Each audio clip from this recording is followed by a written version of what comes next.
Now is Arne Duncan. He's, of course, Education Secretary during the Obama administration. He spent more than 7 years as the superintendent of Chicago Public Schools before that, so as good of credentials as you can have. Mr. Secretary, I know we have an interesting connection here, so let me start with my first question. I have to say, this feels like we've lifted a rock, and oh my God, this is only going to be the tip of the iceberg, and frankly, how corruptible the entire higher education system is. Unfortunately, I think you're right. This is absolutely a terrible story. I had no idea, and you wake up yesterday and you start to sort of understand the reality, and it's just a tremendous punch to the gut. It seems as if this is systemic, right? You can't sit here and say, oh, it's one school. That the system almost encourages you to use the side doors or the back doors. And it's like, okay, 50 years ago, a rich mom or dad gave money for a building, and that's how you did it. And then as more and more people decided college education was a necessity, then you become more desperate. And when you become more desperate, you're willing to cut more corners.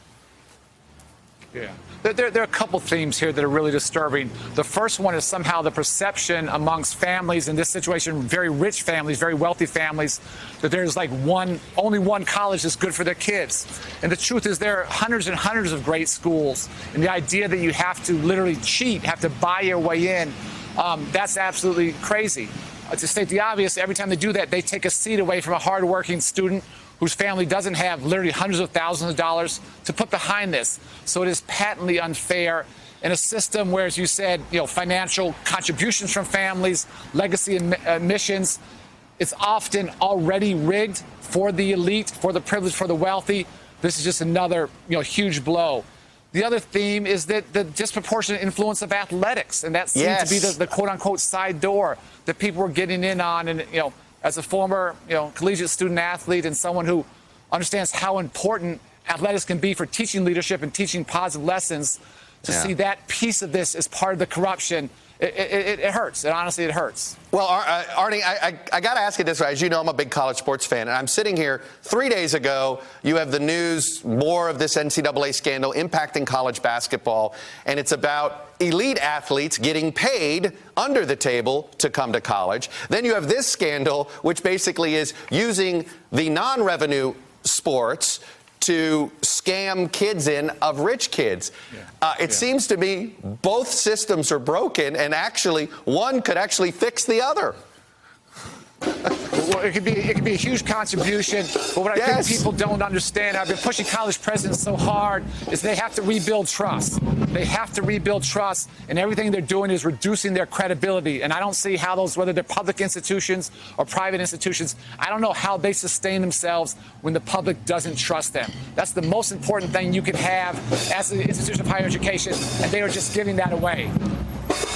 Yeah, I know there's a marching band behind you. I guess, Arne, the question I have is, you brought up university presidents. I've talked to many of them who, off the record, say, some of them are former elected officials, and say the fundraising is worse and harder for universities than it was for politics. And frankly, more corruptible if you're not careful. Can you please repeat the question? I'm sorry about that. I've talked to college presidents. Can you please repeat the question? Yeah, college presidents who were former elected officials say the system is more corrupt for raising money for universities than it is for politics.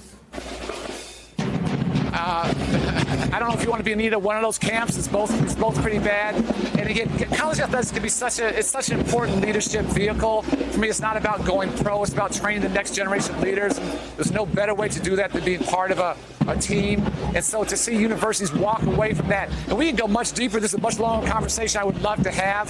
But the fact that coaches are so overpaid, the fact there's so much money going into facilities, the fact that coaches' salaries, so much of the bonuses are just based upon wins and losses, not upon their student athletes graduating.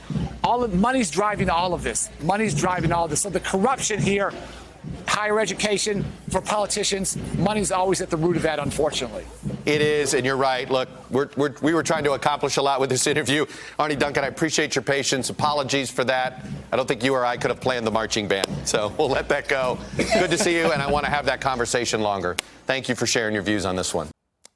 Hello, YouTubers. If you're watching this, it means you've checked out our channel, so thank you. Now do me a favor, subscribe by clicking on that button down there. Click on any of the videos to watch the latest interviews and highlights from MTP Daily and MSNBC. You can get more Beat the Press content every morning in the First Read newsletter. If you're tired of content that you don't know anything about where it came from, you don't have to have that problem with us. NBC News, MSNBC, MTP, and the Meet the Press mindset right here for you on YouTube. Subscribe now.